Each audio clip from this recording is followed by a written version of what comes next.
Today is Friday, January 3rd, and today's agricultural fact of the day pertains to information that was gathered from the 2022 agricultural census.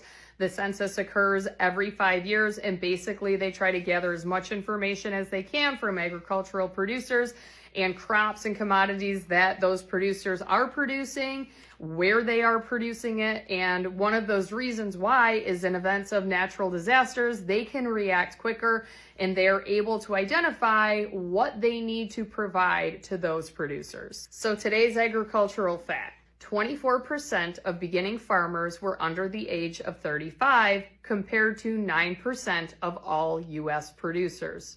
Beginning farmers were more likely to be female than farmers overall. 41% of beginning farmers were female compared to 36% of all producers. Now, facts like these lead us into a lot of different discussions. A big point that I drive home here is the beginning age of farmers. So when we talk about beginning farmers, they have been in operation 10 years or less. I use myself as one of the examples. Obviously grew up on a farm. I've had cows since I was 11 or 12 years old. I've maintained my own herd. I was involved in the management decision, but because I was not the sole decision maker and I was not the legal entity that owned that farm, although I do have registered cows in my name for many, many years. Technically, when my husband and I purchased our farm in 2018, I was, I think, 30 years old or 31 years old. When we purchased it, he was 29. And we started our beginning farmer journey at that time. So it is within 10 years from the start of your entity where you become the business owner, the main decision maker. One other thing that gets brought up here is the age of 35. It focuses on 35, and we talked about the percentage of that because 24% for beginning farmers, when you think about that, within 10 years or less, that's not a good percentage. That's very low. So then we discuss the limitations, why that number is so low, because you would think if people are just starting out in their career, you may have more younger individuals. The thing is, they're obviously, when you're talking about generational farms, those older generations, they don't always have a great transition plan. And those younger generations may not take full control of that until they're 45 or older. Other limiting factor is money. When we talk about money and being able to afford, depending on where you're located and whether or not you can operate on leased land or if you have to purchase your land, either way, capital is still involved. And if you can't get an operating loan, which isn't realistic for everyone, if someone doesn't have a lot of valid experience or can prove it, it is very challenging to get an operating loan or a farm ownership loan. So 9% of all producers are under the age of 35. This also provides me an opportunity to talk with my students and say, when you think of someone that is starting out at their career, at what age do they start? And you discuss military or law enforcement or nursing or teaching. In a lot of those careers, I mean, the discussions here could be endless, but the point is, if somebody is going to do an apprenticeship, let's say as an electrician, they're starting as early as they can after they get the required training. Unfortunately, in farming, that's not always realistic when it comes to farm ownership. This also ties into another fact that I've discussed with the kids many times, in that the average age of the farmer continues to increase. And although in the newest census, it has not increased as much as it has in previous ag censuses, we're still getting up. I think it's about 60 right now. 58.4 may have been the last time that I looked that up. So the age of the farmer is still increasing, and we're not really seeing that generational transition in a lot of those farms or the ability for those young farmers to start out. I'm going to be honest, my husband and I both work off the farm, and that's going to lead us into the fact for Monday. I don't really want to ruin that right now, but a lot of younger producers have to work off the farm. At least one individual does. And especially when it comes to supporting a family and health insurance and taking care of one's basic needs, it is very challenging unless you have a niche market and you have a market cornered or a monopoly.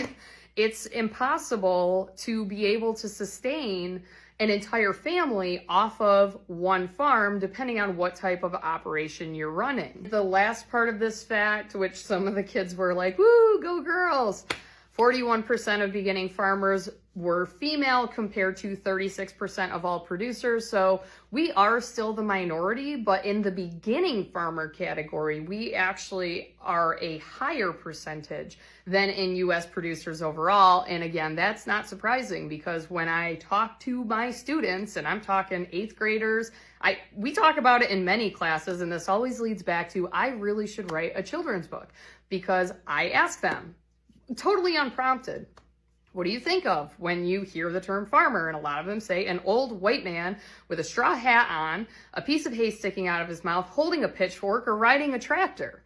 Well, we have stereotypes. You think of a farmer, most people are going to think of that. If you thought of that, feel free to comment here because I feel like most people are going to say that. And then after I get responses from them, I ask them, would you picture this? Would you picture this as a farmer? And most of the time they're like, no, and not all of the kids know me and they don't follow me on social media, so they may not realize that I own a farm and that I was the driving force behind us getting a farm. But most of the people do not, most of my kids do not envision me. And I understand why, because we are ingrained from such a young age. Old MacDonald had a farm, or any of those little nursery rhymes having to do with farms, or videos that kids watch on whatever TV show or channel they're watching. That's what it always comes back to. I just got up on a soapbox, but the point that I'm making here is that when it comes to females in agriculture, production, ag specifically, we are still considered minorities. So although a lot of people think when you hear the term minority is a racial minority, females are a gender minority, and we are generally considered an underserved population. So this gives me a chance to explain to the kids, when it comes to FSA, Farm Service Agency funding, or USDA funding, or any sort of grant funding related to production agriculture, one of the things they ask, demographics, and asking, are you female? What's your age range? And you can choose not to answer, but they have a pool of money that they are going to give out or loan out over the course of whatever the program length is. One of the things that they take in account when they're giving this money out or allocating loans is we need to reach a certain percent of this demographic. So when it comes to females and farm ownership, and I'm sure to outline this and highlight this to these kids because otherwise they might not know, when I applied for my Farm Service Agency farm ownership loan in 2018, we stood a better chance because I was 51% of the operation, which I am. If anybody came to my farm and wanted to talk business, that's me. My husband does a lot of the labor, he feeds a lot, but when it comes to the animal management and actually like the business end of the farm that we operate, animal husbandry and birthing sheep, when we had the issue with the lambs a week ago, it wasn't him pulling those dead and decomposing lambs out of that ewe. When we had a cow that was 2 years old that had a 95 or 98 pound bull calf in her, and she wasn't able to push it out on her own because it was breached, I was in that cow for 2 hours trying to get that thing out. So it's not like you can just put it down on paper and expect that there would be no recourse. If you're a female and you're looking to get into this, you really need to be involved in that production. But as my FSA agent said to me, you are obviously saying this to me, you're involved, you're heavily ingrained in this decision making. I did the entire FSA loan application, which was over 50 pages, came up with this farm plan. And she goes, you will stand a better chance if you do this on the application. Now, my husband and I are married. We're not an LLC. We are literally a joint sole proprietorship because we're married. That's how we operate. So that also provides me the opportunity. And I like to think that when kids walk into my classroom, they may feel a sense of empowerment if they decide they want to peruse down that path of agricultural production because they have a female figure in their life who is doing it and is successful at doing it and outliving all of those gender stereotypes in addition to teaching all the crazy classes. Anyway, I'm done. I hope you learned something. Oh yeah, and one thing I forgot to mention, this is being recorded way after hours because today was a crazy day and I did not have a free second to myself to record this, and we had parliamentary procedure practice until 5 p.m. You can see it is very dark out. When I get home, I will make dinner and he will go outside and take care of the animals because that's how we operate.